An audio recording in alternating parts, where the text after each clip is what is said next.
Good morning, everyone. Almost good afternoon for everyone. We'll give you a couple of minutes to get all settled in here. There's a few more people coming on.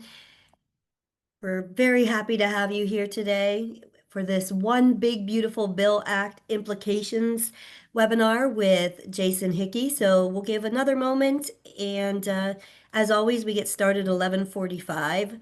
A few housekeeping things to discuss before we get started.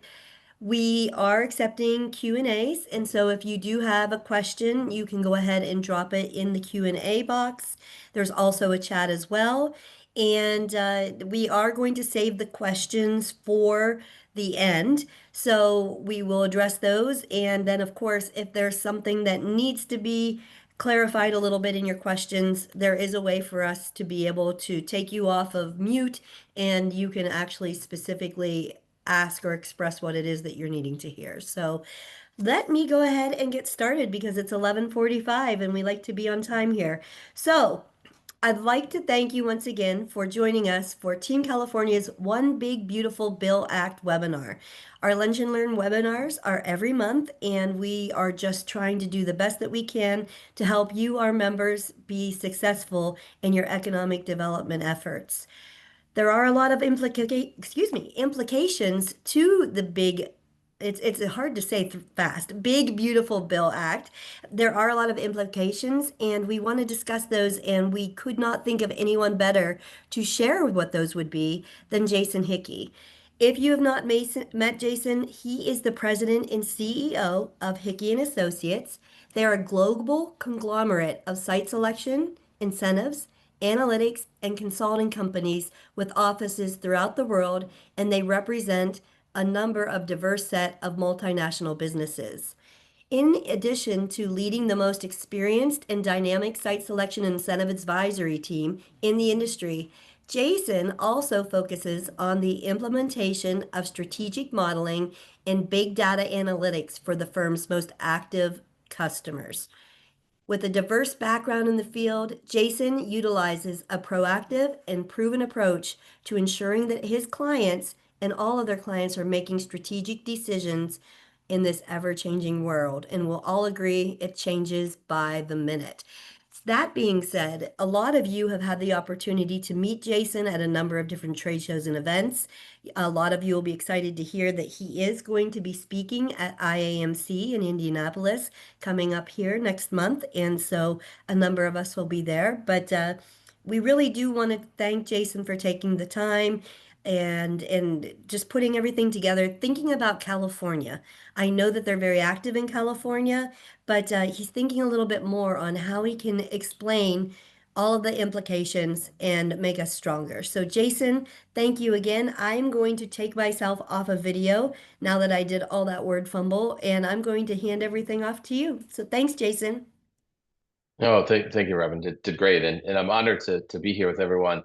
And thank you for the invitation. This topic is really interesting and timely because it affects so many of the projects, the communities, the states, and even larger areas of the country. And we're faced with all of us together in helping the companies that we assist, either with our big business retention and expansion strategies, or just their everyday operations of how to use this new piece of legislation and what its implications will be. So today I'm just going to speak about the One Big Beautiful Bill Act, or OBBBA, that you'll see often referred to.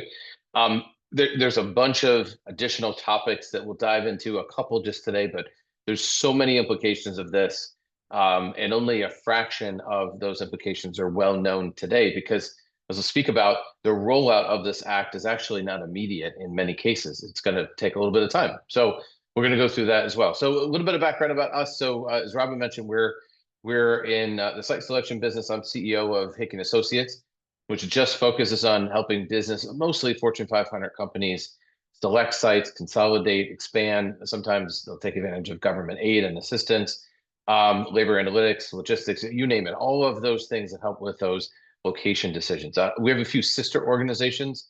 One of them is Hickey Global, who the CEO is Barry Matherly. Some of you might know. His focus is on economic development strategy workforce analytics, all those kind of things that it's just really fun to partner with them when there's some insight that they might need from us. But it's fun to see all the things that he's doing for the economic development side. And then the Hickey Institute is our organization that puts out a lot of the thought leadership that you see. All of it's free. It's available on either website. We'll talk about in a second, but including more expertise about this particular topic. And then something that I and my brother David are very proud of is the foundation that we set up in remembrance of our late father who passed away about 20 years ago.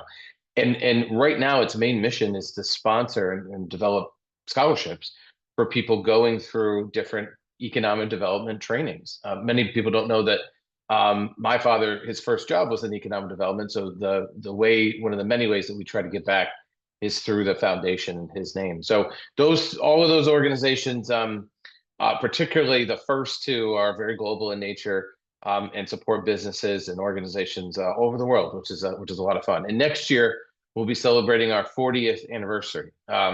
I joined when I was about 12, so I've been doing this for a little while. But it's so much fun to track and help the companies that need a lot of help, and this act is no exception. So there's a lot of content in our webinar today.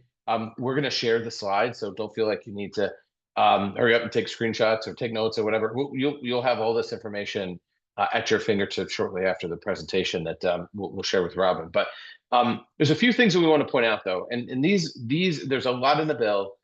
These are focused on economic development and site selection matters only. So just another point of clarity. But a couple of things. First is new market tax credit. Making it permanent is actually a significant opportunity for development. So if you didn't know, the new market tax credit program had to be renewed over and over again. It wasn't permanent. This set of legislation does that. It ends all of the major clean energy tax incentives. They don't end right away, though. There's still some available, still money being transferred and funded, but over the medium term, they'll all come to an end. It modernizes and extends opportunity zones. I'm going to go into that detail in just a minute.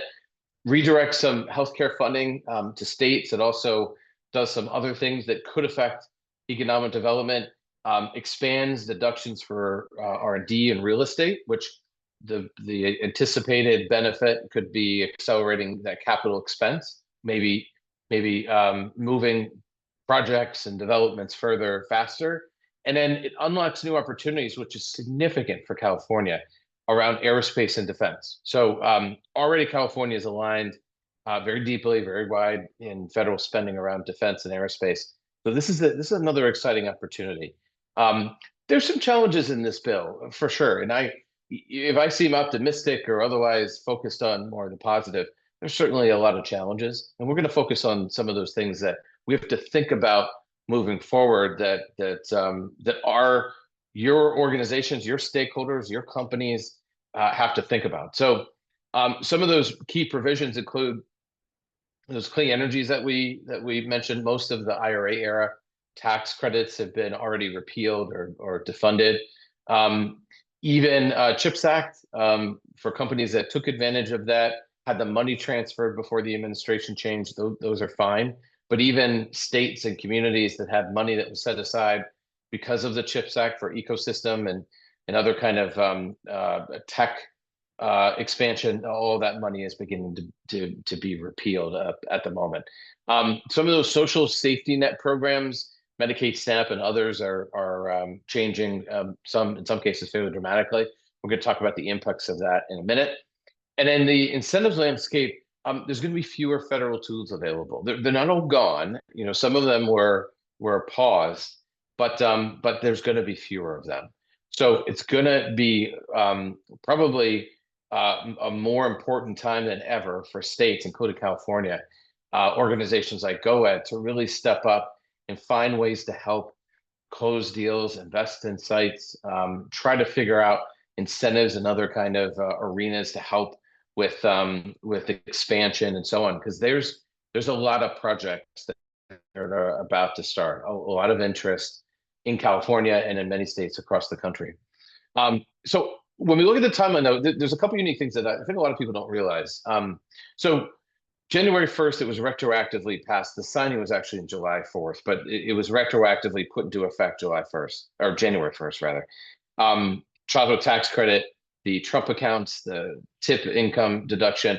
Many people have seen now, fast forward to almost October, there's been a lot of discussion about many of these, what they mean, what the implications are. A lot of the regulations are still being written. It's still fluid, but more details are available. When we first did our initial webinar about this topic back in just a few days after July 4th. So that's good news, and we're going to talk about some of those in a minute. But I want to have your attention directed towards some of those latter dates. So one of the big ones is December 31st of this year, which the Medicaid co-payments and some of those other spending removals will begin. And so a lot of the fierce debate about cutting healthcare and other costs that was happening in the spring and in the early summer before the legislation was passed really doesn't go into effect until next year. So what we're expecting is debates in all 50 states across the entire country about what does that state do for Medicaid recipients as well as SNAP and others. Do they diminish those benefits, or do they supplement in other ways by cutting funding from somewhere else?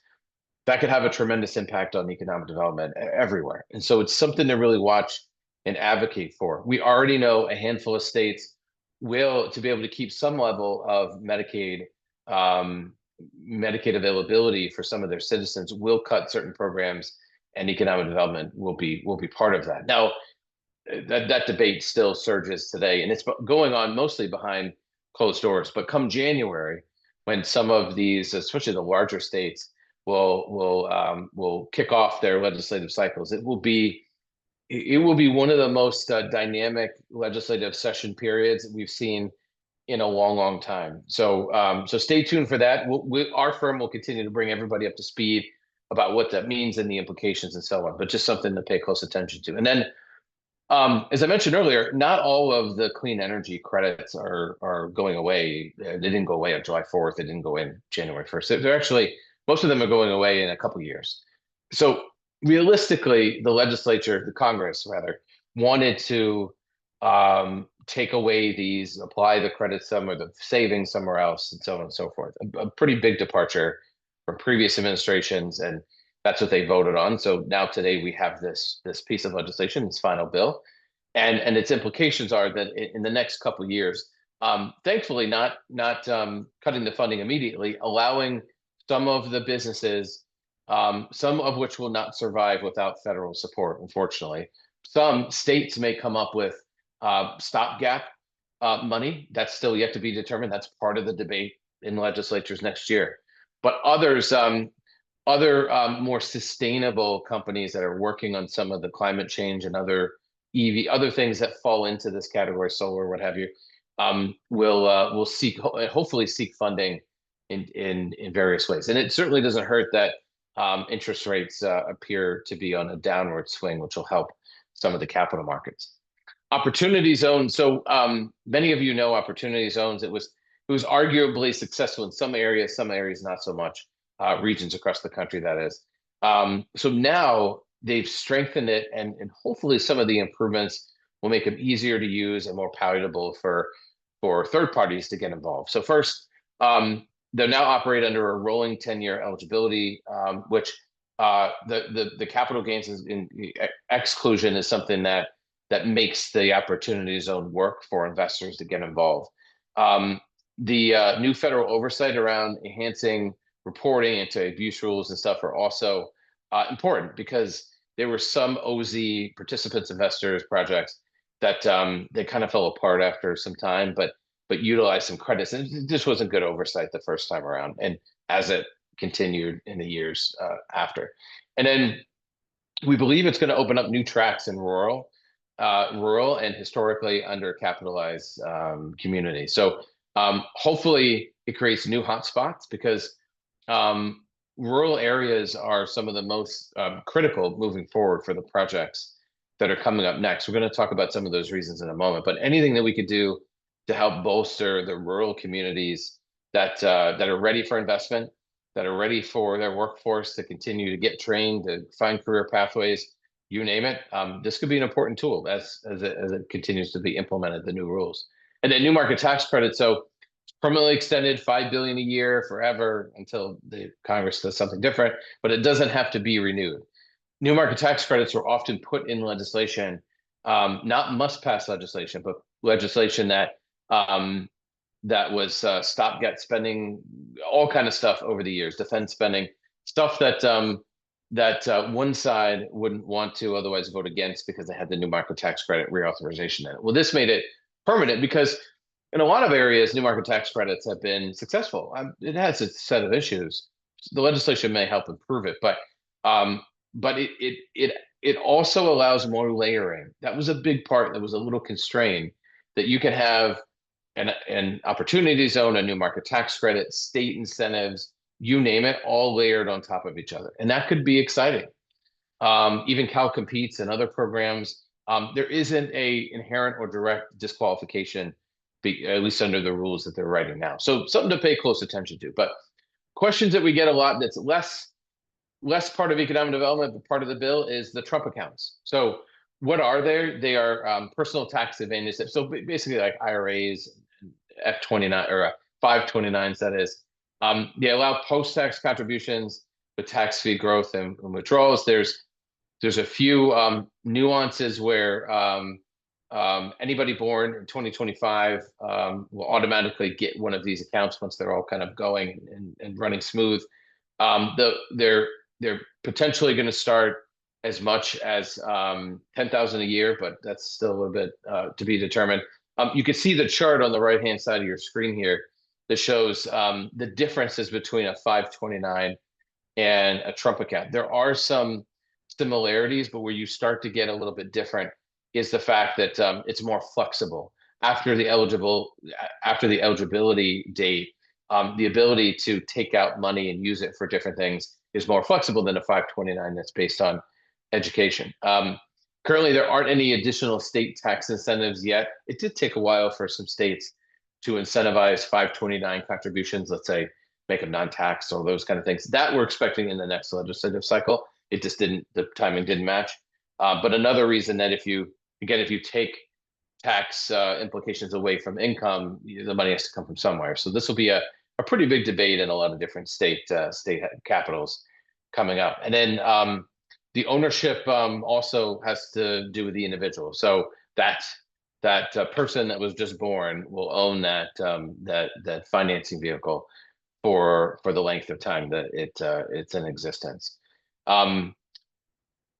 Another topic, and we'll jump around a little bit into big, larger topics because there's so much to talk about, but we want to try to hit as much as we can. A big part of this is border security, immigration enforcement, and workforce impact. So we're already starting to see the monies being deployed for this particular stovepipe from the big beautiful bill. So what allows the federal government to move federal law enforcement officials to different cities around the country is this piece of legislation. What allows the federal government to establish facilities where they are temporarily holding people as they're going through immigration enforcement. That all comes from this legislation. So since July, we're seeing that money being deployed directly and in these kind of bespoke ways for now. But the challenge as economic developers and site selectors, what we're trying to identify is what are the impacts of a significant enforcement mechanism of immigration, workforce, and everything else. And of course, no one coming over the border and possibly even people being discouraged from coming over, not just illegally, which has been the focus, but also legally. Up until about 48 hours ago, there wasn't much spoken about legal immigration and the restrictions. However, people coming into the United States were subject to more scrutiny. The ability for immigration officials to look through someone's phone and Instagram and other things weren't as exercised in previous years as it is today. But we're going to talk about the impacts of legal immigration in a minute. But illegally, you can see here that almost 6% of the total workforce in the United States is in manufacturing is considered kind of non-documented. And so just the impacts alone across the United States is significant. We did a county by county analysis of where there were pending immigration court cases before this began, kind of through the end of last year. And of course, there's counties in California, New York, Texas, Florida, places that get a lot more attention than others. But you can see here, there's darker counties that are reflected by a significant amount of these pending court cases for undocumented people all across the United States. Um, if you're paying attention to the news and you saw that recent raid of the Korean-based business in the Carolinas, that's an example of some of those counties that you see down there that have a higher propensity of undocumented workers in places that you may not think, but its impacts are huge. And so we're looking at this very closely because if you pull 6%, 5%, 4% of the people out of the, let's say, just the manufacturing workforce, not counting construction or agriculture or anything like that, that's a huge hole in places with low unemployment already and little to no growth. And you see here on the next slide what impacts that has. So Chicago, New York, Los Angeles are all places with significant immigrant populations. So if you remove some of those folks, it would have drastic implications right away. And we're starting to see some of that already. But it's the yellow zone that has a couple different things going on. One is that they've got lower unemployment and they have lower growth. A lot of places like Miami has gotten Florida in general. It's gotten a lot of press about so many people moving there. But Miami-Dade, without immigrants coming there since the pandemic, would actually have a negative growth effect. And so outside of Miami-Dade, it's different. It's the exact opposite. But Miami-Dade specifically, it's actually the reverse. So immigration has had a big impact, both legal and undocumented, has a big impact on our workforce today, and has been for a long time, centuries, I would argue. So, but it's that yellow zone that we're paying close attention to the most because these are cities that have been heavily reliant on foreign-based, foreign-born workers. And if that starts to retract, coupled with low unemployment and low growth, well, it's going to become could be a dire situation because not only a company wanting to create 200 jobs, but just a small business wanting to create three may not be able to fill that skill set because they're just not there. And so we're working on that very closely. Um, and again, it's not just about undocumented. These are counties that are the most heavily reliant on foreign labor. Um, Legal, normal. Think of H-1Bs. Think of all the different types of visas someone can get to work here in the United States. And this is probably one of the biggest impacts to California, is that there's going to be a lot of jobs that aren't going to be filled right away. A lot of skills that are going to be hard to train up to over a short amount of time. So as you think about different ways to partner with GoEd, to partner with other educational institutions and such, those career pathways are going to be super critical. And California is not alone. Arizona is going to face this. So are the Carolinas. In North Carolina, this doesn't reflect it, right? But over 40% of North Carolina is foreign born within the workforce. So it will have big effects. We're going to come back to this in a minute because it's just entering the news again, as I mentioned, just within the last couple of days. But I want to touch on a few more topics before we drill down to the site selection aspect. So I'm going to come back to clean energy now. After speaking about immigration, as I warned you, we're going to jump around a little bit because there's so much to talk about. But clean energy and the retracting of a lot of the money is having some big impacts. You can see all these programs that were too early to even know how impactful they were, but they were driving activity, economic activity, and otherwise have all been eliminated through the bill. So particularly if you're a company, we represented a handful that were reliant on some of these pieces of legislation that were previously passed that are going to struggle continuing to operate without the federal assistance over a short amount of time. So unfortunately, if you've got one of these businesses through your BRE strategy that may have relied on one of these, it doesn't mean that they are going to come to an abrupt end. It just means alternative financing is going to be key. And we'll talk about a few ideas in a minute, but that clean energy investment to date is obviously significant in California, Texas, even Ohio. A lot of that money flowed through the federal government into businesses, into local communities and state level organizations for a long time. And that change is going to be pretty significant. The reason why we show the amount of federal investment is that the dramatic effect of it coming to an end is going to be pretty shocking. If you look at these different projects, like a utility scale solar farm, you had a 30% ITC and a 10% domestic bonus. With no credit, that obviously jumps to that project cost is going to jump 40%, which is going to make some projects not sustainable. We haven't seen a lot of companies fold yet, but there have been a few, and it's very public, of the ones that haven't made it. The battery plants, there's a lot of battery plants that are continuing. The newer technology is really struggling, though, to get from concept to production grade level without some of these programs. So unfortunately, if you're that with these eliminated programs, the ROI to most kind of investment grade inputs, that threshold doesn't meet, and we're seeing that a lot over the last 6 months.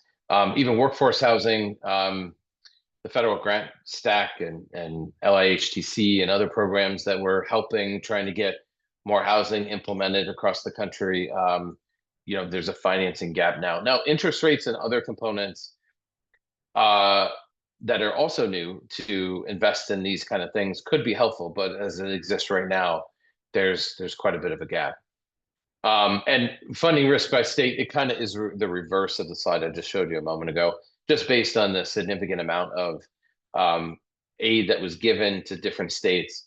The risk of some of the funding kind of being in reverse or having projects that were already underway having to retract. You can see here that, I mean, there was a big emphasis in the largest states in the country, plus a big emphasis in the Great Lakes states as well, and a little bit in the Southeast. A couple things. So who's likely to benefit and who's at risk? California, with its defense hubs, is likely to benefit significantly.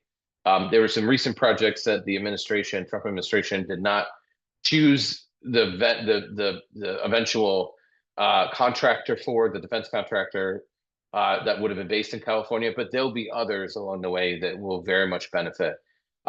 There's so much defense spending now happening, and a lot of it's happening in California, that to encourage your suppliers, particularly ones that might be located overseas, to come to your regions in California is an absolute must. And many of them, you'll be surprised if you haven't asked them already.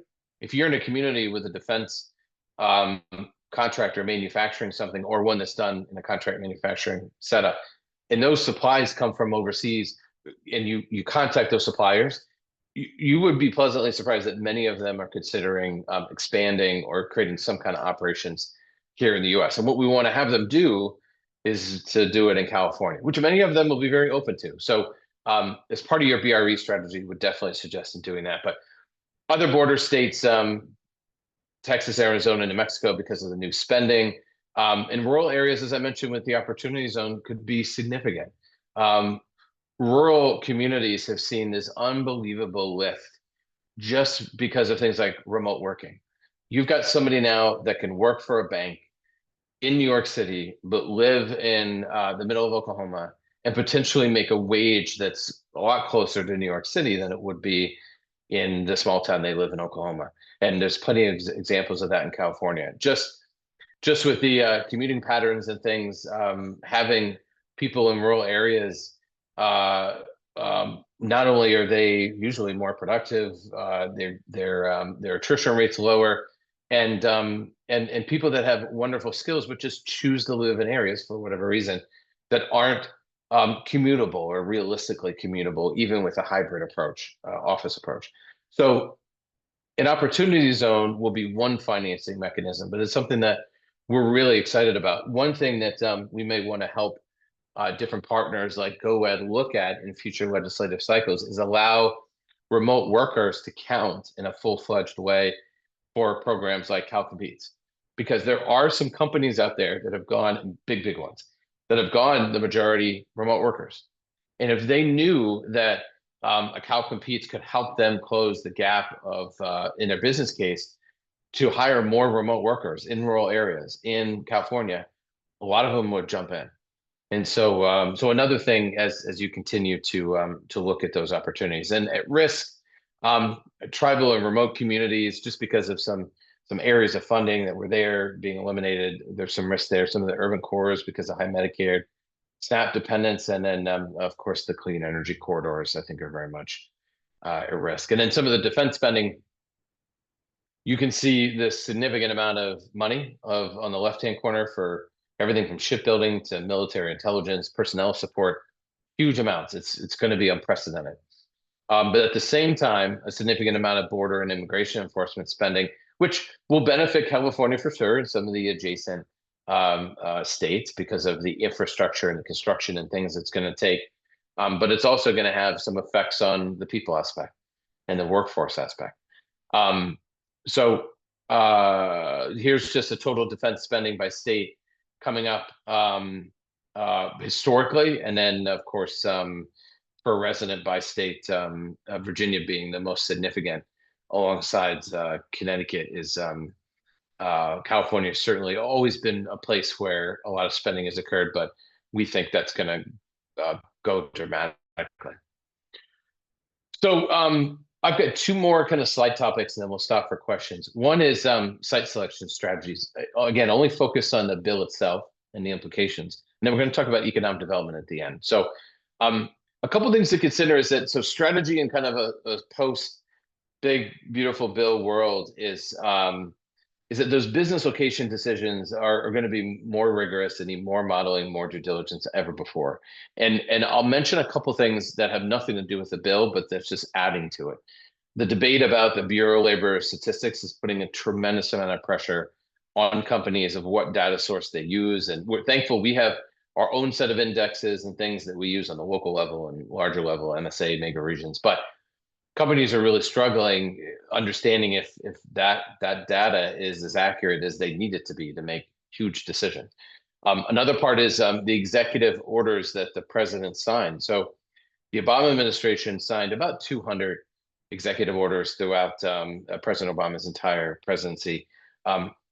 Donald Trump, when President Trump first got elected office, took over in January, all the way today, he's had more than 200 just in the first few months of his presidency, and they will be continuing. And they range from things that revolve around our everyday lives to federal buildings and the way they look, through many different aspects of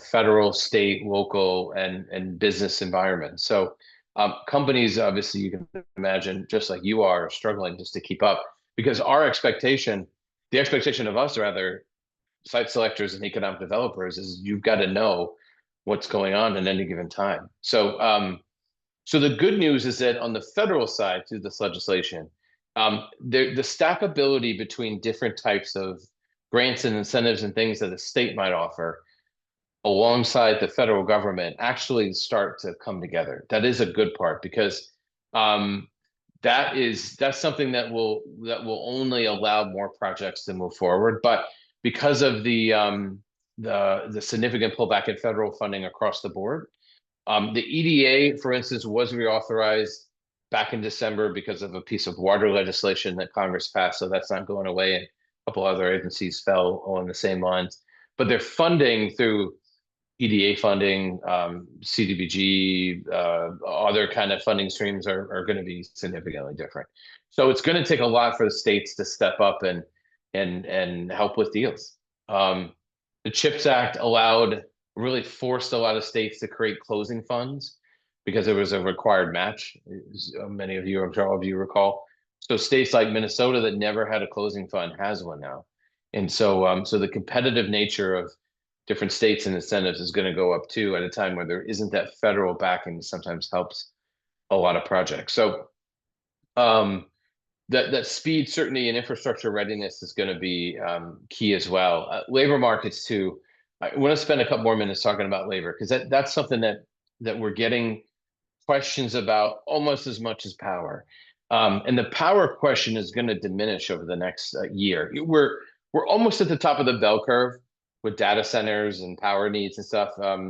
Power is going to continue to need more and more and more, but the demand and these huge hyperscale data centers, we're going to start to hit our peak, and in some cases we already are, because you can only build so many of these. We only need so much capacity right now, and the technology only allows so much. So the good news is, if you're working for a utility, hopefully it'll slow down a little bit. But the other big thing that we get asked a lot about is the reliance on immigration, its impacts on workforce, and so on and so forth. So you remember a few minutes ago we talked about the counties that are most impacted by immigration, legal foreign workers, things of that nature. What came out of the last 48 hours is that the administration is going to charge starting on Monday, so this week on Monday, anybody applying for a company, applying for an H-1B visa, there's $100,000 fee per year for that H-1B visa. And you can see here, this New York Times article just came out this morning. We're replicating it because it shows the impacts, is that most of the positions that is in the application. So don't think of what the position would be on a normalized wage if you were based in the United States and a citizen here and could work or have the legal ability to work. But this is what's in the application, and often the application rate for that wage, that salary, is significantly less, usually 50%. I mean, a lot less than what it would be on a market rate salary. So a lot of those are lower. That $75,000 salary could be $175,000-$200,000 as a market rate wage, but because that person is being sponsored coming from somewhere else, 75,000 is a lot too. So, but today, adding 100,000 to any of these numbers on the left is going to make it, frankly, to some companies impossible. So what that means in California is very significant. There's a lot of people that are sponsored. Doesn't mean that today it all ends. There are plenty of people over the next few years that will be here, very successfully employed, will continue on. But as the renewal process happens, unless something changes, we'll see a dramatic pullback in those types of visas. We're anticipating that there'll be a similar, there's all kinds of different visas that aren't just H-1B, which identify a skill set gap. Keep in mind, you have to prove that there's a gap to receive the visa approval. But there's other visas that foreign companies use, FDI investors, to send people here temporarily. So think of a German or a French company, or a company from India that wants to create a factory here, and they have certain visas that can bring technical people over for not an infinite amount of time, but a certain amount of time to help.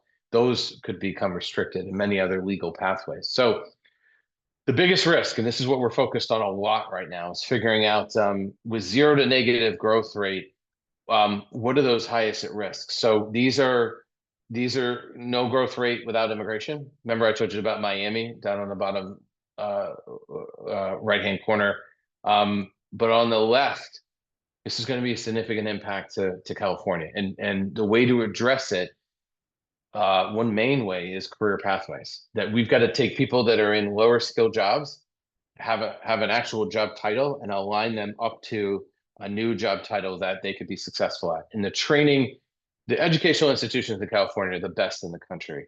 So the foundation is there, but we're going to need a lot of help along the way. And you could see here that heaviest foreign labor concentration by industry. This is actually off of a recent kind of analysis that we did. This is IT information related. A lot of the counties you could expect in California as well as across the country, and some that you wouldn't necessarily expect, but they're going to be heavily impacted by this foreign-based labor concentration. That it will get a lot harder to hire people and bring people in. And then services, manufacturing, other counties across the United States. And again, it's always fascinating because they're very bespoke. They're all over the place. But there are certain counties where foreign-born workers have settled. Some here are fully fledged citizens. Somehow have mostly permanent visas, think of like a green card, but even that's in flux. And there's a lot of people who are here temporarily during the Biden administration, where we let hundreds and hundreds of thousands of people in from different countries to fill gaps. Many of those, as their visa expires, are sent home, I mean, immediately, like days. And so that's impacted. It's a supply and demand problem where that's impacts other jobs that are totally unrelated to that usually lower skill position. But it just has this domino effect that we're starting to just see. And again, as economic developers and site selectors, we have to anticipate them what's going to happen and ways to solve it. Doesn't mean that companies won't be interested in any of these counties. And here are the service ones related to foreign-based workers. It just means that the companies have to plan accordingly. One of the risk factor that we're seeing that this administration isn't doing much about, but here's flood risk. So this is the FEMA map. So these are where floods could happen on a regular basis. Think like a 50-year flood, or a little bit more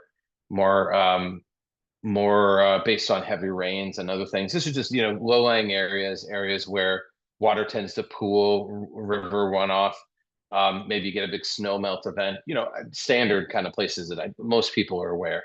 The big issue is that not the FEMA maps, but maps rather, but the places where we're going to see.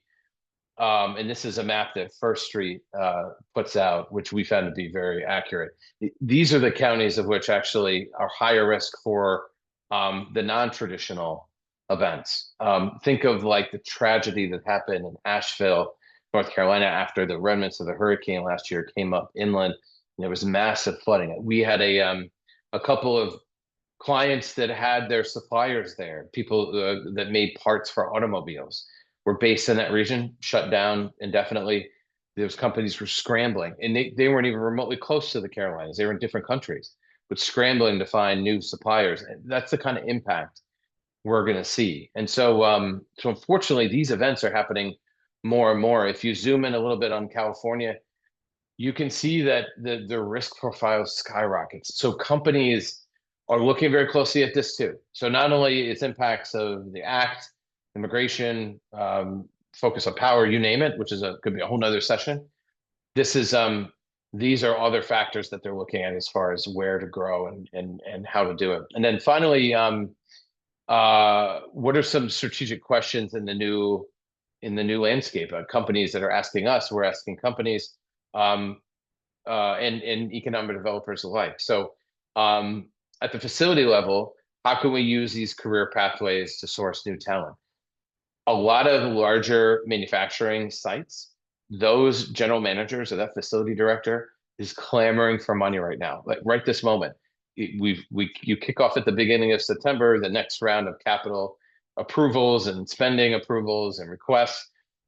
Sites in the US are competing across the world. And if they're in an area that's perceived to be talent challenged, how do you address that? It's not addressed right away, but career pathways is one way that we've seen some of these general managers and leaders go to their stakeholders at the main headquarters and say, no, these are the things that we're doing to solve it.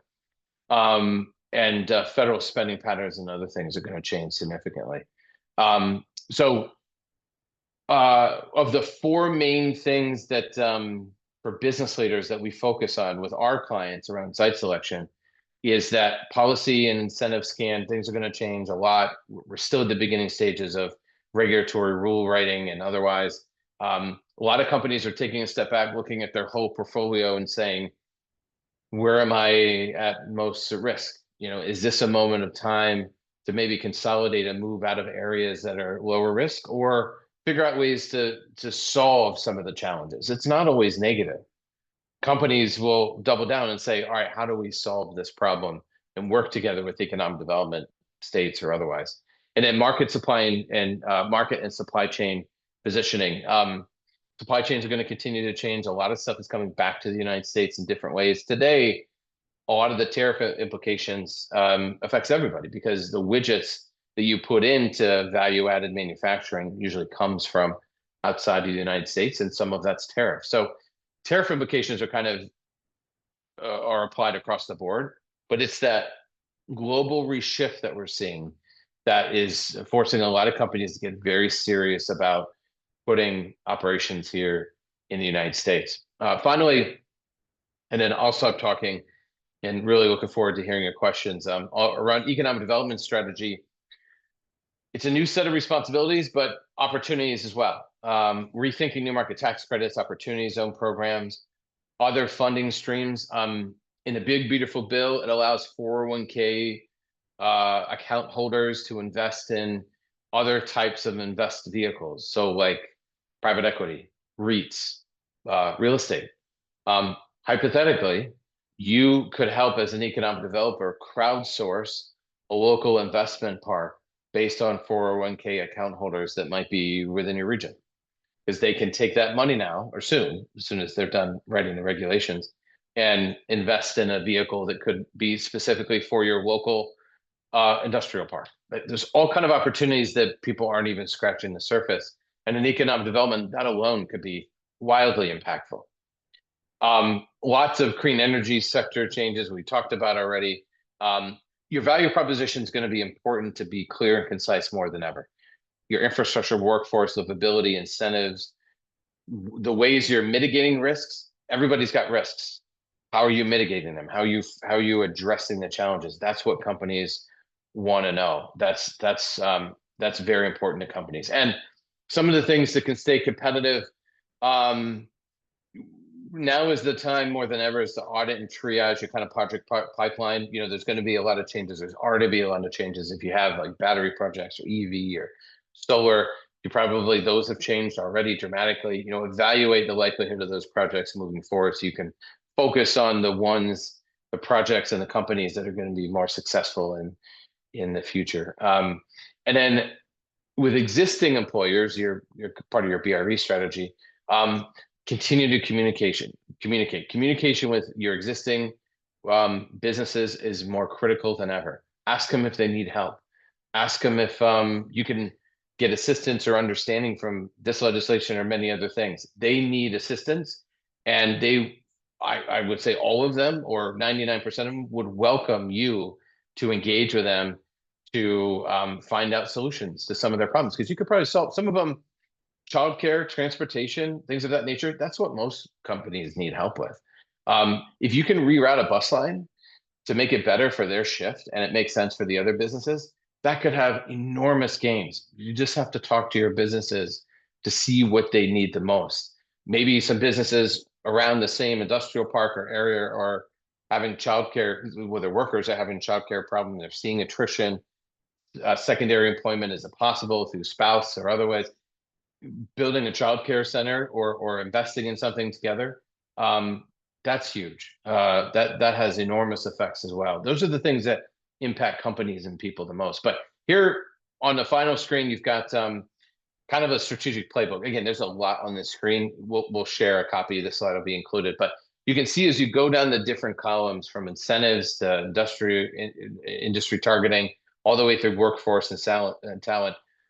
Immediate actions are super critical right now. Adapt and align are a little bit further down the road to try to, after you take that initial action, adapt it to your community, what's happening in real time, so on and so forth, and then amplify in advance so that you can make something longer term.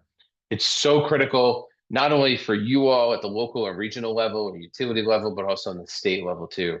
To be totally aligned in all these things is so important, because California is a great place to do business.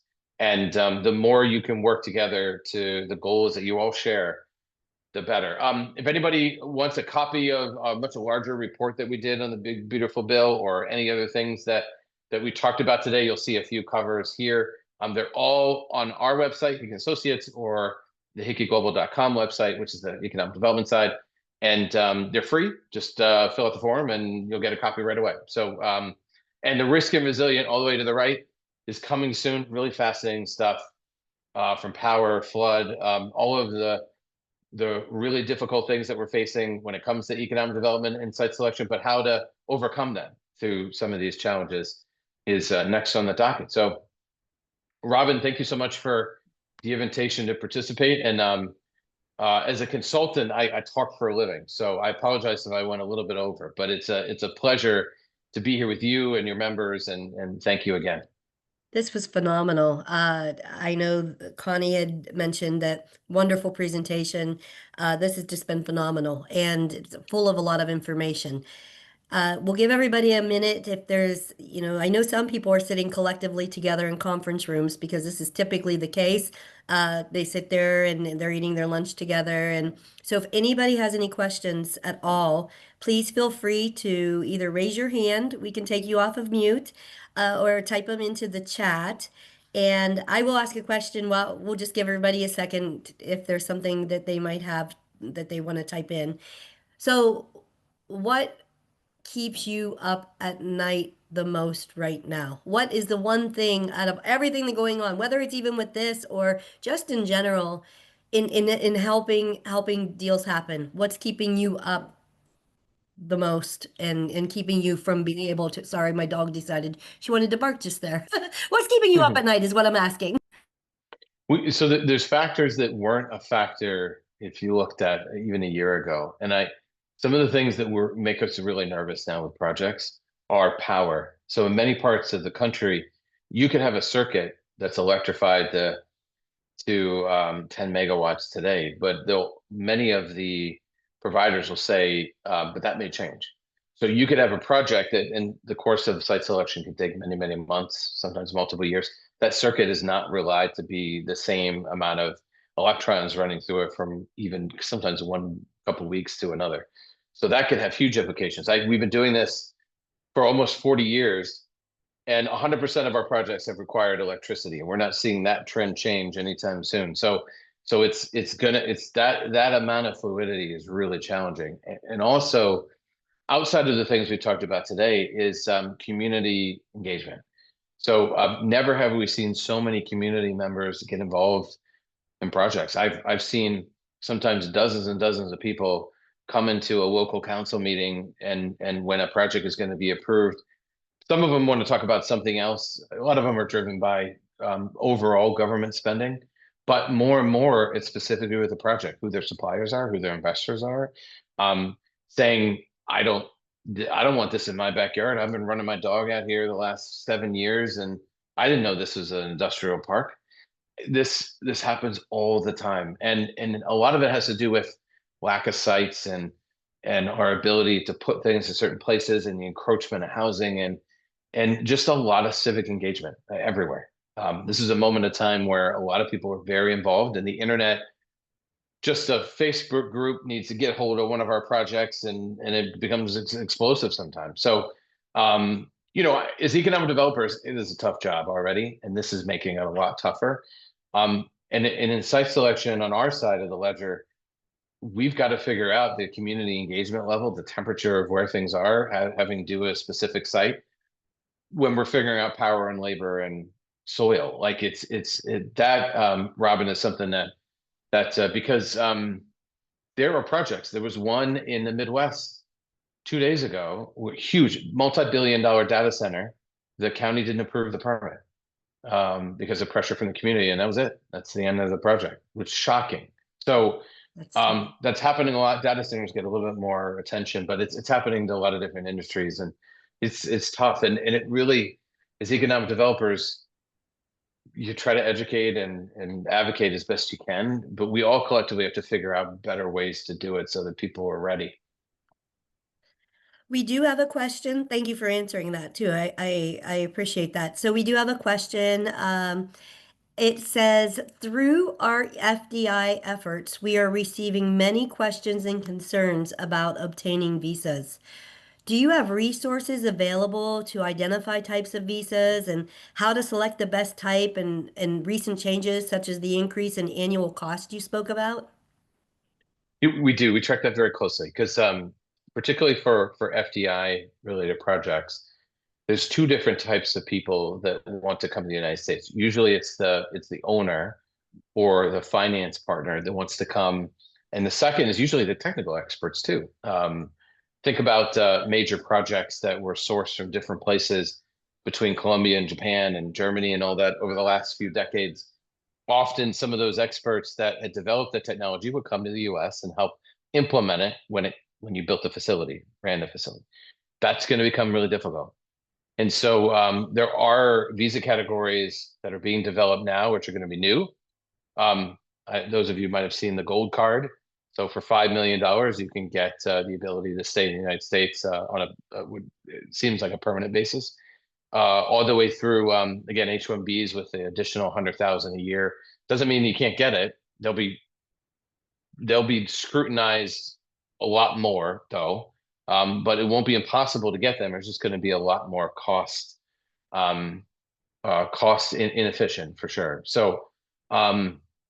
Yes, we internally on our side we work on this all the time because there's a lot of companies from overseas that want to invest in the United States. There's a lot of companies that want to invest in California right now, and it's almost unprecedented. We think in a few months it'll be unprecedented. These are companies coming from Asia. These are companies coming from Europe that just again, as the globalism that we've come to know is breaking apart, they're coming to make things here in the United States again. Not so much about the short-term things that we're all kicking around in the policies, think of like tariffs and buy America. These are bigger things. The breakdown of the global alignment of different countries and supply chains is slowly breaking down. And we know that it doesn't happen overnight, but there's some big companies that make some of the biggest companies in the world, some you've never heard of that are overseas want to set up shop here today. Most of them do. It's very complex, both on their home country side as well as here. There's some states, communities in the United States that wouldn't necessarily welcome that investment because of where it originates, and it makes it really hard. So I think some of those communities and states are going to come around when they start to see how big of announcements these might be. I mean, we're talking about thousands and thousands of jobs for one facility, but we'll see. But from an FDI perspective, around we certainly can offer that advice. We do it all the time. But it is a complex world we're about to enter into because of the legal immigration changes that we spoke about today.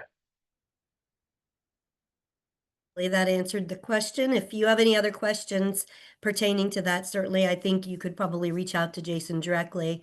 Uh, are there any other questions before we sign off? I know we had a few people drop off, but that was a very good question.